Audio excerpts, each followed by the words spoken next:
Buenos días, hermanos, les invito a orar. ¿Me escuchan bien?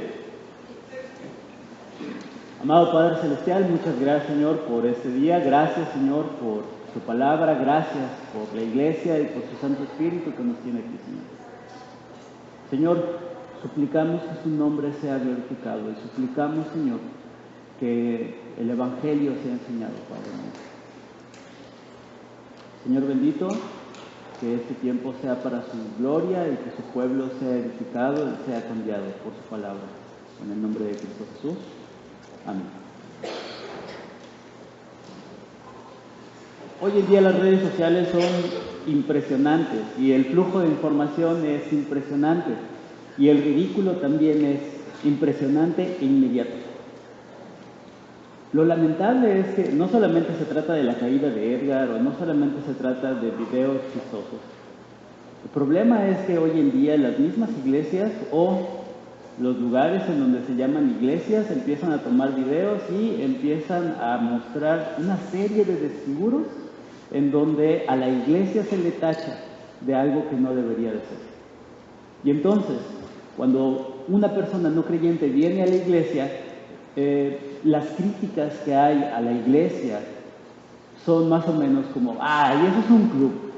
Mira, solamente sus amigos, con ellos, solamente le hablan a ellos, solo se reúnen los fines de semana, no tienen relaciones profundas, no se preocupan por nadie, pero el siguiente domingo se ven ahí y todo es cordialidad y amabilidad y eso es que te sientas bien, ¿no? Para que regreses el siguiente domingo. Otra, y de las más lamentables, es que la iglesia es un negocio. Tachan a la iglesia de extorsionar y de pedir y de pedir y de pedir y de pedir y consideran que la iglesia es un negocio con aquellos que asisten a la iglesia. Y esto es lamentable, porque no entienden el acto de adoración al reconocer que de Dios vienen todas las cosas. Pero es una de las tachas que tenemos, o que la gente le da a la iglesia. Y otra de las que más me pega es que la iglesia es un coco wash profesional. Mira, vas allí a la iglesia para que no pienses y para que no evalúes nada y para que nada más digas sí y ya estuvo. Lo único que se te pide es que le digas sí al pastor. ¿Por qué? Porque el pastor dijo, como el Señor y pastor. Y es lamentable. Es lamentable porque mucha gente no creyente considera que la iglesia es esto. Considera que la iglesia es esto. Y hay una infinidad de críticas que se le pueden hacer a estas personas. La pregunta que debemos hacernos es, ¿este tipo de gente que dice ser iglesia realmente es iglesia? No niego que estas personas han hecho todo este tipo de desfiguros y no niego que muchas personas que se llaman iglesia, que toman el nombre de Cristo, utilizan el nombre de Cristo para sacar dinero, para lavar el cerebro a las personas y muchas veces solamente como un club. No lo puedo negar. Hay personas que dicen que son cristianas y que ven a la iglesia solamente como eso. Y ahí nos vemos el domingo a las 11:30 de la mañana o 12 o 12:15. Mientras alcance algo del sermón, ya la hice. Es un club. Es un club. Y como considero a la iglesia es como un club, no es un acto de adoración. Es lamentable. No podemos negar que hay personas que consideran a la iglesia como un negocio. Hay una lista de los pastores más ricos en Estados Unidos en donde tienen varios, no uno, no dos, no tres, varios jets privados. Y le exigen a la iglesia que den más porque necesitan otro. Esto es lamentable. Y hay de aquellos que toman el nombre de Cristo y que se llaman iglesia y están viviendo de esta manera. Hay de aquellos que toman el nombre de Cristo y que quieren que se les siga ciegamente sin cuestionar con la Escritura lo que la palabra de Dios enseña a su pueblo. Hay de aquellos que están siguiendo ciegamente sin cuestionar con la Escritura lo que los pastores están enseñando.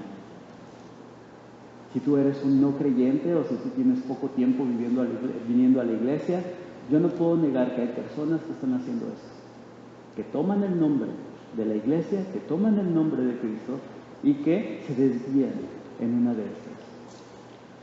La pregunta que me gustaría hacer ¿es esto la iglesia? ¿Qué es lo que nosotros deberíamos de estar haciendo? ¿Qué es lo que Vida Nueva debería de estar enseñando? ¿Cómo deberíamos de estar andando como iglesia? ¿Es acaso esto lo que Cristo vino a hacer al mundo? ¿Es acaso esto lo que Cristo vino a hacer cuando dio su vida y derramó su sangre? Esos terribles testimonios es la evidencia de que ese es el ministerio que Cristo vino a dejar. Muy bien. Esta mañana me gustaría responder a estas interrogantes y me gustaría que pudiéramos ver, no hay otra manera, bueno sí hay, pero la manera más clara y la manera más tangible de poder ver el ministerio de la iglesia y poder ver la función de la iglesia y poder ver cómo la iglesia debería de andar día tras día es en el libro de Hechos. Los evangelios narran cuál es el ministerio de Cristo, quien siendo Dios se hizo hombre y estando en condición de hombre, murió en la cruz. Y no solamente murió, sino que resucitó. Y no solamente resucitó, sino que fue delante del Padre. Y como estaba diciendo Chuy en la escuela dominical, Esteban lo vio a la diestra del Padre. La ascensión de Cristo es indispensable para poder entender que Él es el Señor y que Él tiene toda la autoridad y que la iglesia el día de hoy lo que hace no es servirse a sí misma, sino servir a Cristo. Si este es el punto, entonces deberíamos de considerar algunos aspectos. Y me gustaría que fuéramos en círculos concéntricos. Me gustaría que entendiéramos qué es lo que debe de hacer la iglesia. Me gustaría que pudiéramos aplicarlo al contexto de Vida Nueva. Y me gustaría que te veas como parte funcional, como una pieza clave de lo que es la iglesia. Porque déjame explicarte una cosa. La iglesia no es el edificio. La iglesia no son los salones. La iglesia no es un terreno grande. La iglesia no son las butacas llenas. La iglesia son las personas que están ahí y que creen en Cristo y que tienen una relación creciente con Cristo. Ellos son la iglesia.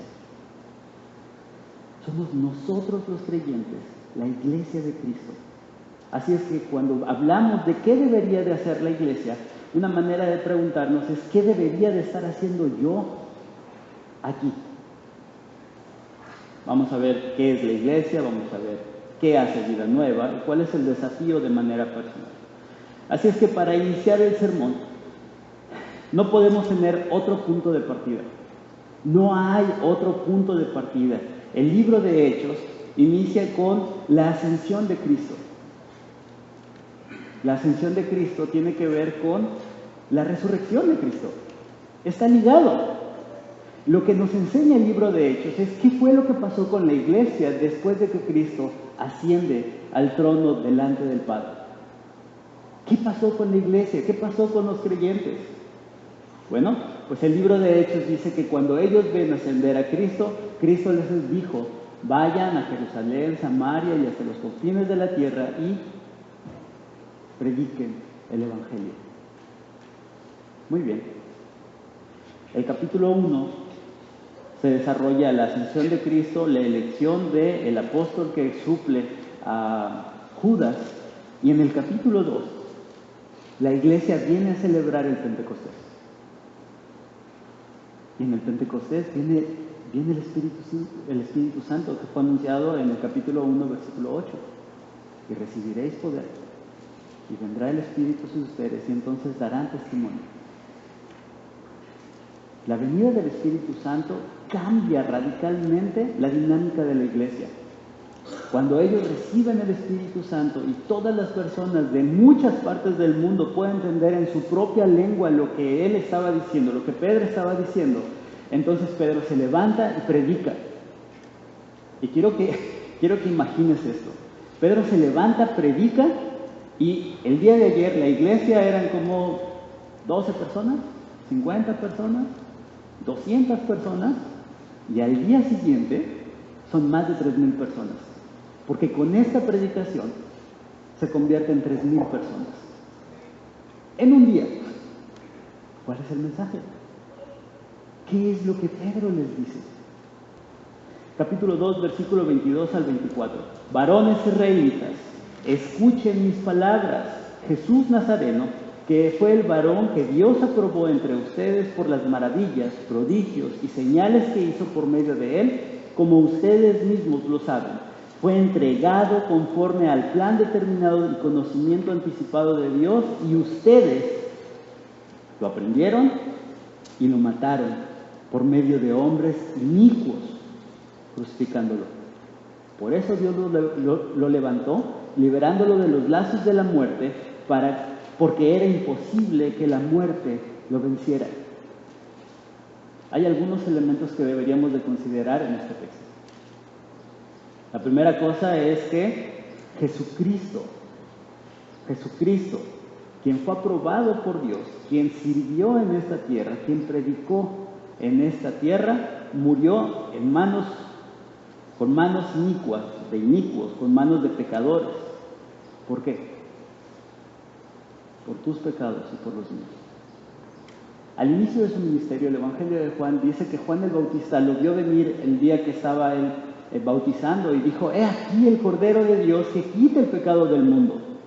Y si tú eras judío, debías de entender todo el sistema de sacrificios, todo lo que el Antiguo Testamento y todo lo que se hacía en el Antiguo Testamento en el templo tenía que ver con Jesucristo.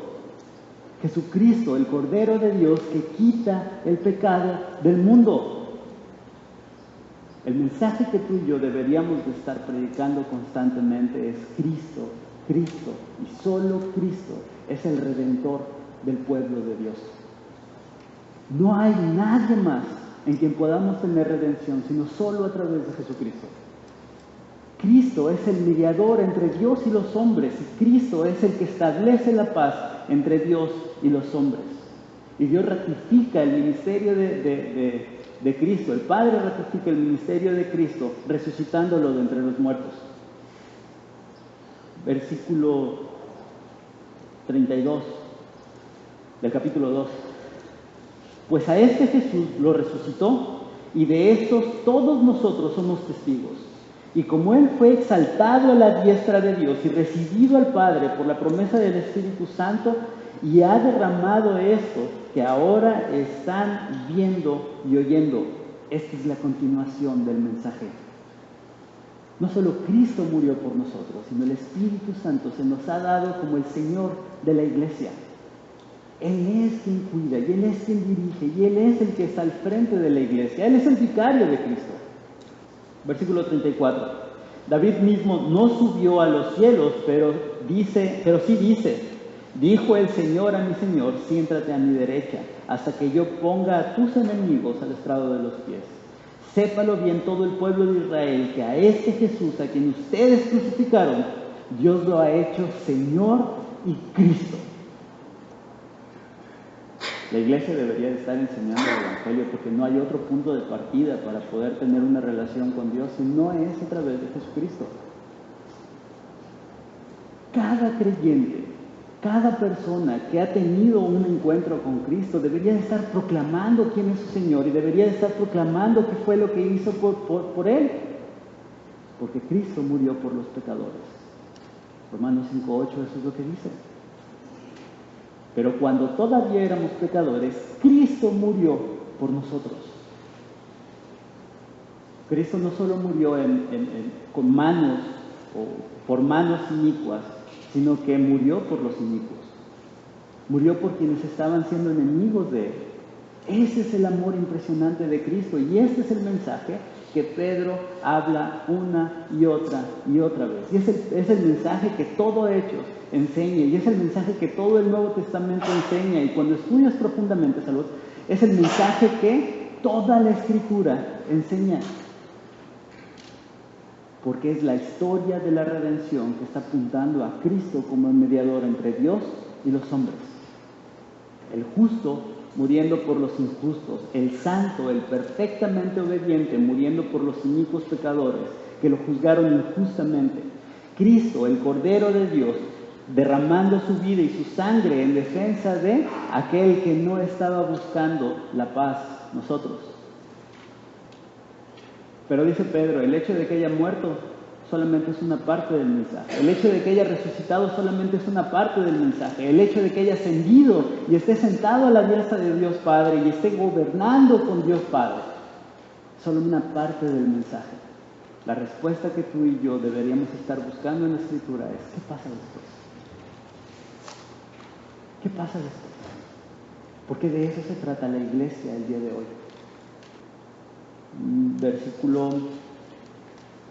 Versículo 37. Al oír esto, todos se sintieron un profundo remordimiento en su corazón y le dijeron a Pedro y a los apóstoles: hermanos, ¿qué debemos hacer? El mensaje de Cristo provoca reacción en la gente que está escuchando el mensaje.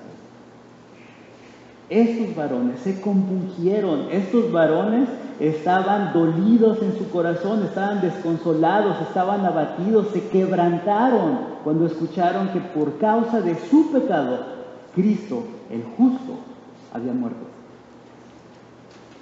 Y este es el mensaje que debemos de estar compartiendo como iglesia. Este mensaje lleva a la gente a preguntar: ¿qué debemos hacer ahora? ¿Y ahora qué? ¿Cuál es el siguiente paso y cómo debemos de estar viviendo como iglesia? Pues este es el desafío de la iglesia. El desafío de la iglesia tiene que ver con proclamar a Cristo, con proclamarlo como el único mediador entre Dios y los hombres, como la garantía de la paz entre aquellos que son el objeto de la ira de Dios y un Dios santo, santo, santo, el único que puede reconciliar a Dios con los hombres. La pregunta para ti es: ¿has tenido un encuentro con Cristo? ¿Has entendido que sin Cristo no hay esperanza? ¿Te has dado cuenta que no son tus obras, tus intenciones y tu buena moralidad? El reconocimiento de nuestro duro corazón es humillante, es doloroso, cierto, causa vergüenza. Pero en medio de tanta miseria, te invito a que voltees y veas la cruz. En medio del dolor, te invito a que voltees y veas que Cristo murió por tus pecados y lo reconozcas. Y reconozcas el beneficio que trae Cristo en la cruz. Porque sin Él no hay esperanza. Porque sin Él no hay mensaje que compartir. Te invito a que mires al Redentor para ser salvo, para ser reconciliado con el Padre, para que tu vergüenza sea eliminada a través de la sangre de Cristo y tu pecado pueda ser lavado por la sangre de Cristo. Y cuando veas tu pecado puedas decir: Cristo murió por mí. Cristo murió por este pecado. Cristo ha pagado mis pecados y me ha reconciliado con el Padre. Por más maravilloso que se escuche este mensaje, no es todo. Es solamente el inicio de un andar en Cristo. Es solamente el inicio de un camino que debemos de estar siguiendo.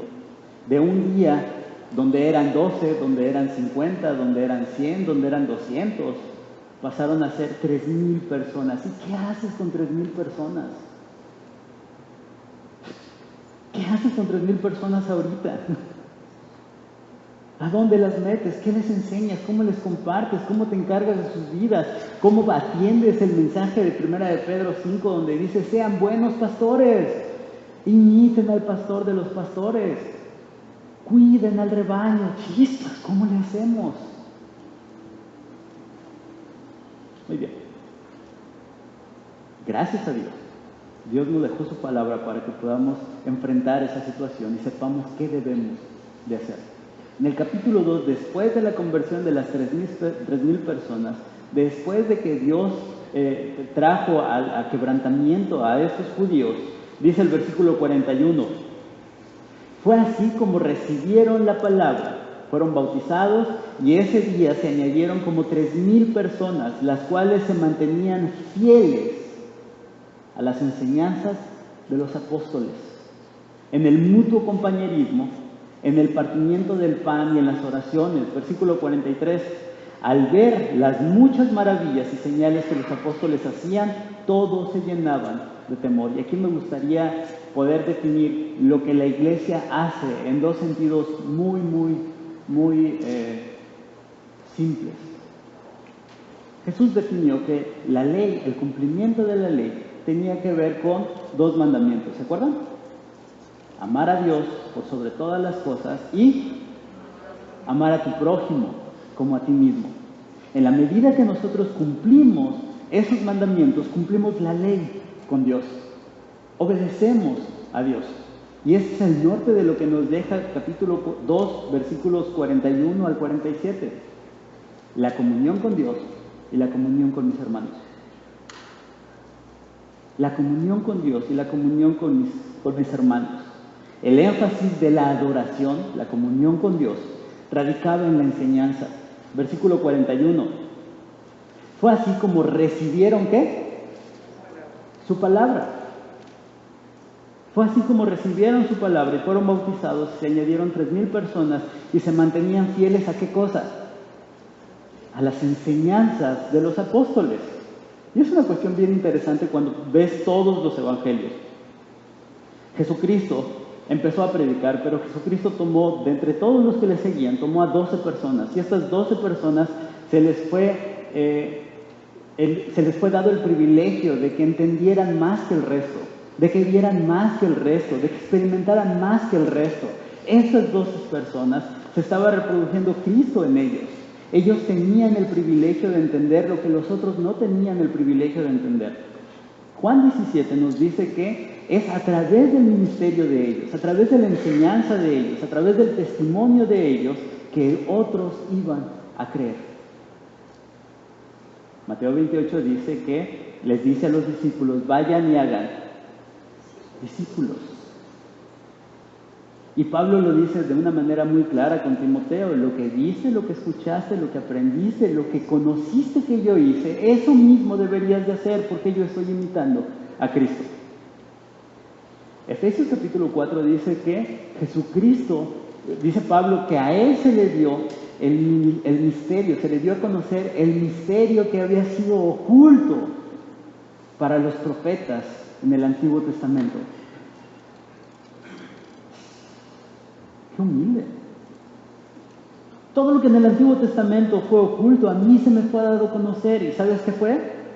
Cristo. Y el desafío que plantea Pablo en el capítulo 4 es que ustedes que también han conocido ese misterio deberían de proclamarlo a otras personas y deberían de compartirlo a otras personas. ¿Qué debería de estar haciendo entonces la iglesia? Enseñar, enseñar, enseñar, enseñar, aprender, aprender, aprender. Una enseñanza que sea bíblica, una enseñanza en donde la Escritura pueda ver con tu vida, en donde esto que Dios dijo hace miles de años sea relevante, tan vívido, como si Dios mismo te estuviera hablando el día de hoy. Porque eso es la enseñanza de la Escritura. Porque eso es estudiar de la palabra. Porque el pueblo de Israel se perdió. ¿Por qué? Por falta de conocimiento. Porque Esdras lo que hizo con el pueblo de Israel, ¿sabes qué hizo? Sentó a todo el pueblo y les leyó la palabra. La enseñanza es fundamental en la vida de la iglesia. Una enseñanza bíblica, una enseñanza que está sometida a lo que Dios dice a través de su palabra. Y no es lo que diga yo, no es lo que diga él, no es lo que diga Chuy, no es lo que diga Paco, no es lo que digan los maestros, es lo que Dios dice. Y lo que tú deberías de hacer como iglesia es estar compartiendo y estudiando y aprendiendo y conociendo de la Escritura. El desafío para los creyentes es que nos sumerjamos en la Escritura. El viernes estaba hablando sobre el ministerio con unas personas que están sirviendo y les decía, la enseñanza radica en dos partes. La enseñanza radica en clarificar el mensaje del Evangelio, que es que Cristo murió por nuestros pecados, pero la enseñanza también implica la profundidad del Evangelio. No solamente repetir, sí, Cristo murió por mis pecados, ya lo sé, like a tu comentario y le sigo, sino ver la profundidad de la Escritura, sino ver la profundidad de la enseñanza. Agarrar un submarino y clavarnos en lo que dice la Escritura. Los discípulos, los apóstoles, deberían de enseñar a otros lo que vieron de Cristo, lo que escucharon de Cristo, lo que daban testimonio de Cristo. Lo mismo que tú y yo deberíamos de estar haciendo con otras personas. A otras personas les deberías de estar diciendo quién es Cristo y cómo cambió tu vida, pero al mismo tiempo deberías estarles diciendo, mira, tienes que leer esto y tienes que aprender esto y tienes que estudiar esto y tienes que compartir esto, y cada vez más profundo y más profundo y más profundo. Y hay una cuestión interesante. La enseñanza implica, la profundidad de la enseñanza implica la práctica de los sacramentos. Los que recibieron la palabra fueron bautizados. Los que estaban en la enseñanza, en mutuo compañerismo, es decir, como pueblo, compartían del pan, practicaban la cena del Señor.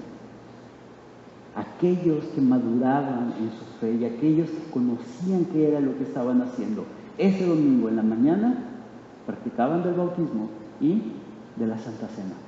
Y estaban en comunidad, porque su relación con Dios era el centro de su vida y su relación con sus hermanos era la manera en cómo expresaban esa relación con Dios. El desafío para Vida Nueva es precisamente eso, mantenernos en el mensaje. Lo siento, si tú esperas tener una doctrina novedosa el siguiente domingo y si esperas que hable de muelas de oro o que hable de polvo en las manos de oro o esperas que haga alguna cuestión extraordinaria, no va a pasar. Yo espero en Dios que no pase. Porque el mensaje que debemos estar compartiendo es la obra de Cristo y las implicaciones para su iglesia. Eso es lo que debemos de estar enseñando. Y de verdad, hermanos, podemos invertir toda nuestra vida y no nos alcanzaría para eso.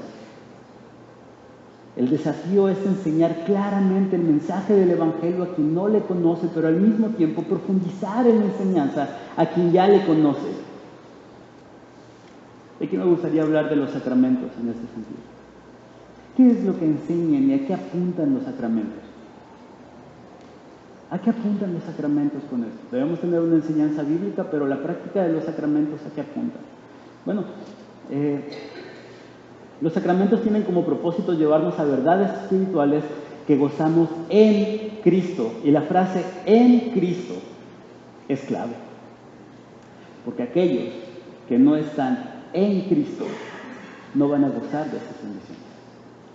Estos sacramentos son para el pueblo de Dios, para quien ha tenido fe en Cristo y para quien reconoce la gracia de salvación en Cristo Jesús. Para ellos está abierta la mesa y está puesto para que puedan gozarse de las bendiciones que tenemos en Cristo. ¿Y cuáles son esas bendiciones? Bueno, Romanos capítulo 6, versículo 3 y 4 dice: ¿no saben ustedes que todos los que fuimos bautizados en Cristo Jesús fuimos bautizados en su muerte? Porque por el bautismo fuimos sepultados con Él en su muerte, para que así como Cristo resucitó de los muertos por la gloria del Padre, así también nosotros vivamos una vida nueva.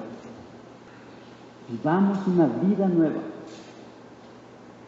Bueno, la realidad del bautizo tiene que ver con que en Cristo nosotros estamos unidos. Y la unión con Cristo en el capítulo 6 implica una cuestión impresionante.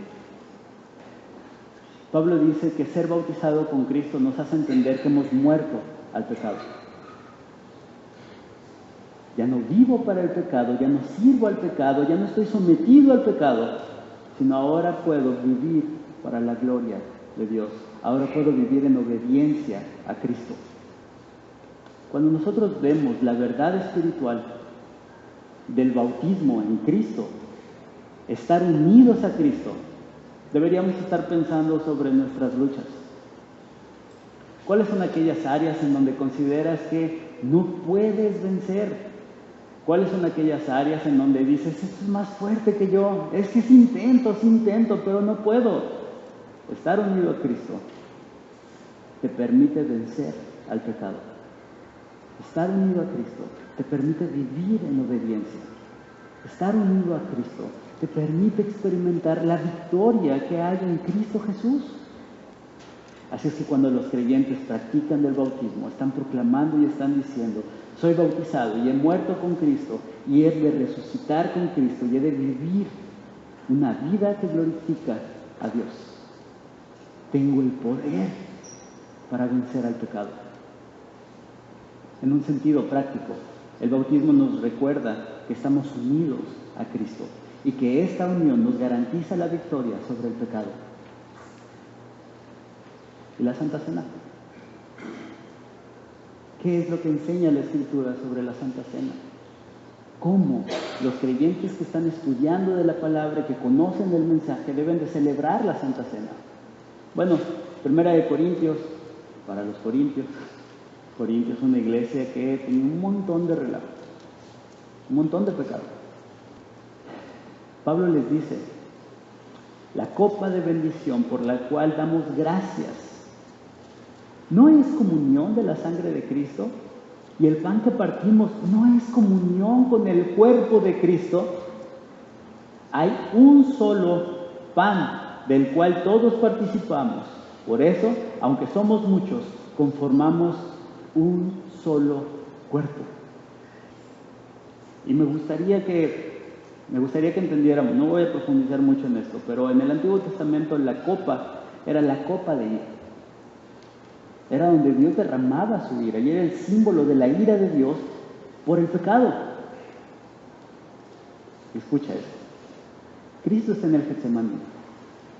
Se aparta, ora al Padre y con sudor de sangre, ¿qué es lo que ora? Padre, si fuera posible pasar esta copa, pero no se haga mi voluntad, sino la suya. Pero no se haga lo que yo quiero, sino lo que usted manda. La copa de ira representa el juicio de Dios por el pecado del mundo. Cuando Cristo está en la cruz, está crucificado, dice Elí, Elí, lama sabactani. Señor, Señor, ¿por qué me has desamparado? Porque la relación perfecta entre el Padre y el Hijo, la obediencia perfecta del Hijo, ahora se voltea al Padre y lo ve con toda su ira, y lo ve con todo el castigo, y lo ve con todo el juicio que tú y yo merecíamos pasar. La copa de ira es derramada sobre Cristo. Pero lo que Pablo dice en Corintios es que esta copa ahora no es una copa de ira. Esta copa no es una copa que nos recuerda nuestra miseria y nuestro pecado. Esta es una copa de bendición. Es la sangre de Cristo recordándonos que si somos reconciliados es solamente a través de la sangre del Salvador. El pan representa el cuerpo de Cristo. Y el cuerpo de Cristo fue molido y fue desgarrado porque eso era lo que merecíamos por estar ofendiendo a Dios. Pero en Cristo, aquello que es separado, aquello que es descuartizado, aquello que es deshecho, en Cristo es unido. Y dice Pablo, el cuerpo de Cristo es la iglesia de Cristo. Y la iglesia de Cristo debería de estar en unidad. Entonces, la Santa Cena nos debería de recordar a aquellos que hemos caído que en Cristo tenemos redención de pecados. Yo recuerdo que en algún momento de mi vida decía, híjole, no voy a tomar la Santa Cena porque no viví como buen cristiano este mes. Y no tenía que recordar el mes, la semana, no tenía que recordar la semana, ayer, el sábado. Pero la celebración de los sacramentos y el recordarnos los sacramentos nos recuerda nuestra unión con Cristo por su sangre. Recordar la Santa Cena y practicar de la Santa Cena es porque he creído en Cristo y he creído que la copa de ira ahora es copa de bendición y que el juicio que yo merecía ahora es una cuestión en donde me recuerda que tengo una iglesia, que tengo un cuerpo, que soy parte de algo mucho más grande que eso y que no estoy solo para batallar con el pecado. ¿Qué es la iglesia como comunidad? La iglesia como mis hermanos que deberíamos de estar cuidándonos unos a otros. Eso es lo que celebramos el día de hoy.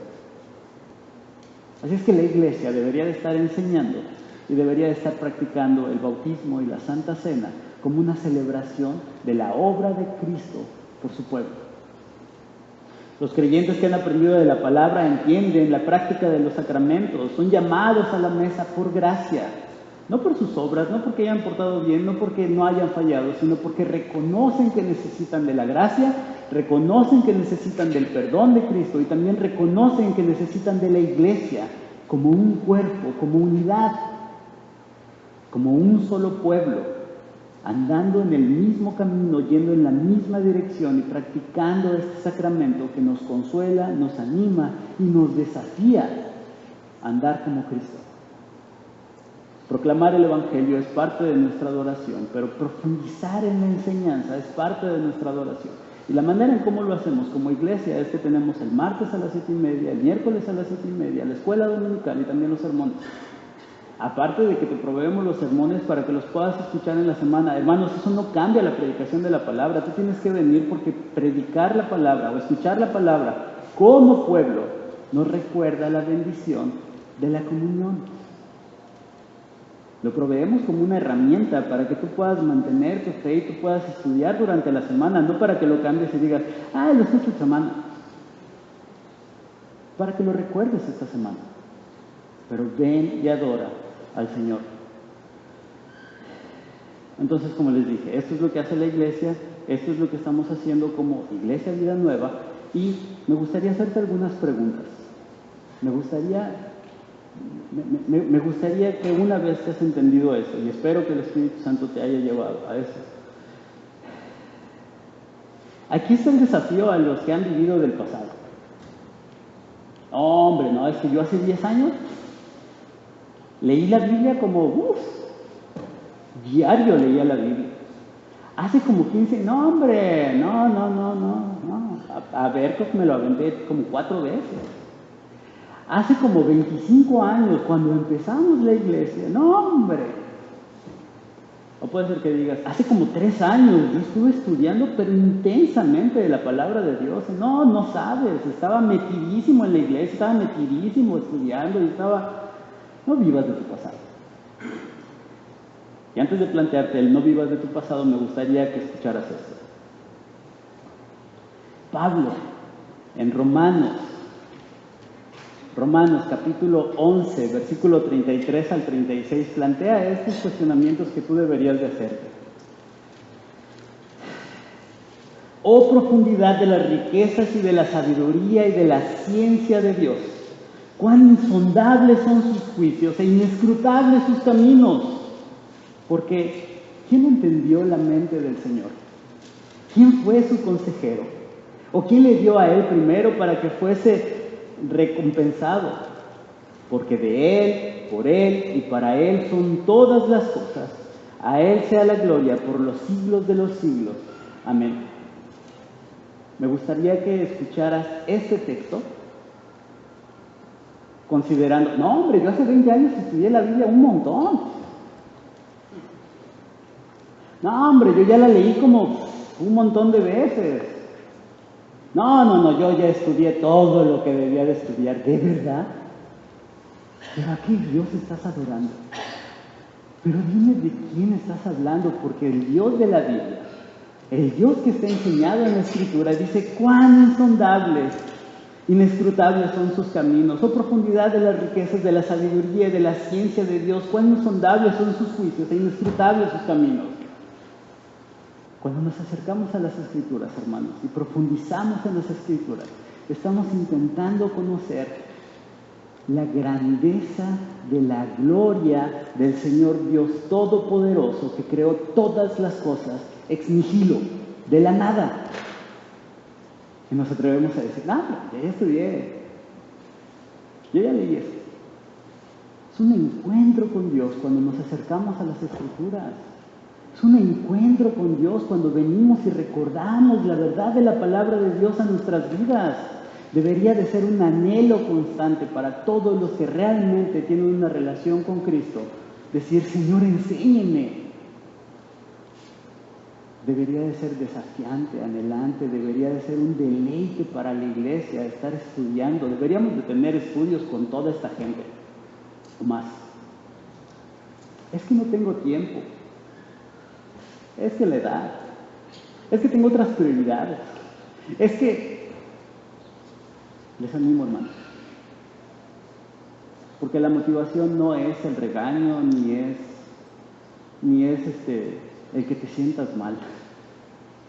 La motivación es que Cristo vale la pena invertir tu vida, que Cristo lo debería de ser todo para nuestra existencia.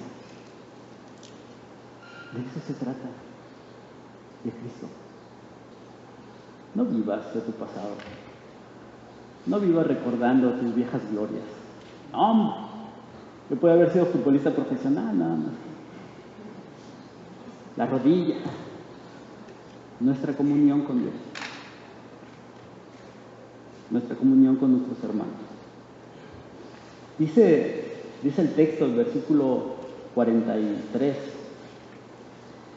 Al ver las muchas maravillas y señales que los apóstoles hacían, todos se llenaban de temor. 44. Y todos los que habían creído se mantenían, ¿qué? Unidos. Y compartían todo. ¿Hasta qué grado? Pues vendían todas sus posesiones, vendían sus posesiones y propiedades y posesiones, y todo lo compartían entre todos, según la necesidad de cada uno. Versículo 46. Todos los días se reunían en el templo. Todos los días. No una vez a la semana llegando tarde. Todos los días. Todos los días se reunían en el templo y partían el pan en las casas. Y comían juntos, ¿con qué? Con alegría y sencillez de corazón. Cuando entiendes la relación con la iglesia, cuando entiendes que eres uno con la iglesia, con Cristo, en donde Él es la cabeza y todos nosotros somos el cuerpo, es un gozo vernos. No cada domingo. Es un gozo vernos. Y debería de ser un gozo de estar compartiéndonos, y estar ayudándonos, y estar animándonos, y estar orando unos por otros. Deberíamos de ver a la iglesia como nuestra iglesia, a nuestros hermanos como nuestros hermanos, a los creyentes como el cuerpo de Cristo, preocupándonos unos por otros y animándonos al amor y las buenas obras, como lo enseña Hebreos. Porque eso es la iglesia. Y entonces quiero que veas, vienes todo abatido y dices, voy a participar de la Santa Cena, pero he sido tan alejado del Señor y no he venido a los estudios en todo este mes. Estoy escuchando el sermón y digo, chispas, ¿de quién he estado diciendo que le conozco? Bueno, si el Señor está compungiendo tu corazón, acércate a la Santa Cena. Toma de la Santa Cena y reconoce que es por gracia. Reconoce que es la obra de Cristo. Y al mismo tiempo desafíate a que tienes hermanos al lado. Y tal vez antes de salir este domingo puedas hablar con uno de ellos y le puedas decir, necesito que ores por mí, necesito que me invites a los estudios y necesito que estés pendiente de mí porque no lo estoy poniendo en las prioridades de mi vida. Y necesito rendir cuentas porque todos los martes a las 7:30 yo veo Netflix. O todos los miércoles a las 7:30 yo tengo otro compromiso que no tiene nada que ver con Dios, no tiene nada que ver con la iglesia y lo estoy poniendo como prioridad ante el estudio de la palabra de Dios. Te pido por favor que ores por mí. Te pido por favor que me invites, te pido por favor que me animes, porque somos un cuerpo, porque somos la iglesia del Señor. Orando unos por otros y considerándonos unos a otros. No, hombre, yo no voy a la iglesia porque es un club. No es cierto. Vida Nueva no quiere ser un club de domingo. Vida Nueva entiende que es el cuerpo de Cristo y quiere tener relaciones profundas en Cristo con sus hermanos. No, hombre, yo no voy a la iglesia porque es pura sacadera de dinero. No es cierto. Ponemos el dinero en el lugar en donde le corresponde y damos a Dios lo que le corresponde como un acto de adoración. Y el dinero lo vemos como una manera de estar propagando el reino de Dios, porque para eso es. Pero ya. Cristo es el centro de la iglesia. Cristo, su obra redentora, es el quid del mensaje que tenemos que dar y que tenemos que compartir y tenemos que celebrar y que cambia vidas y que transforma el entendimiento de la gente y que anima a otros para que puedan decir qué se necesita. Venga, vamos, que el Evangelio sea proclamado, que la palabra de Dios sea enseñada, y Dios iba poniendo todo lo que se necesitaba para la iglesia.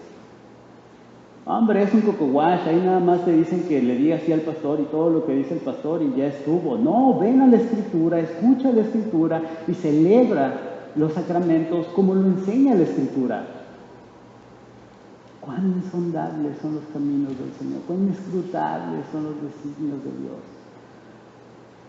Vale la pena invertir la vida en eso.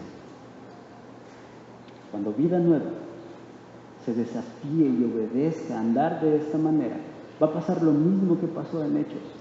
Versículo 47 termina con esta imagen de la iglesia.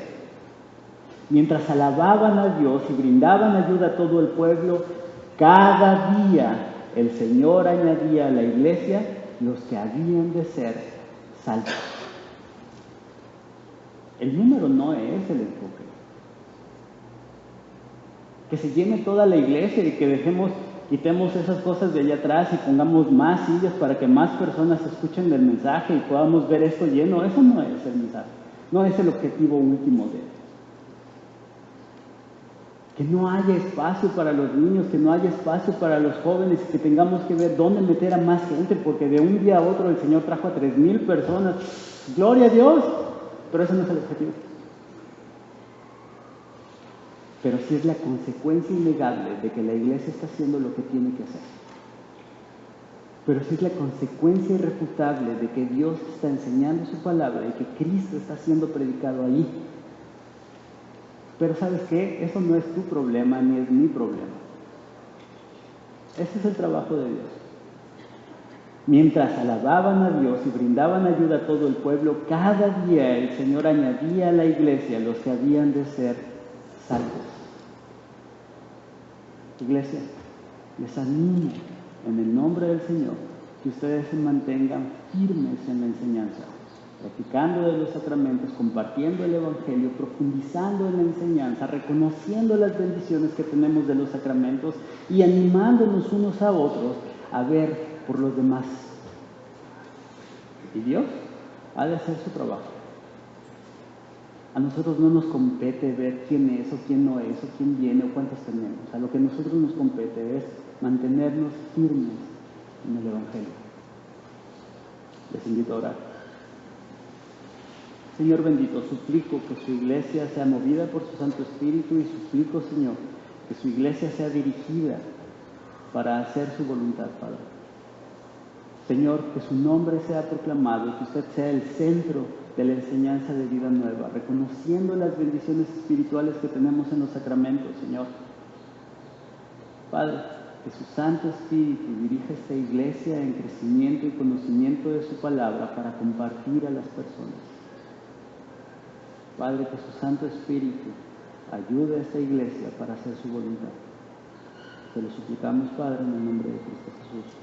Amén.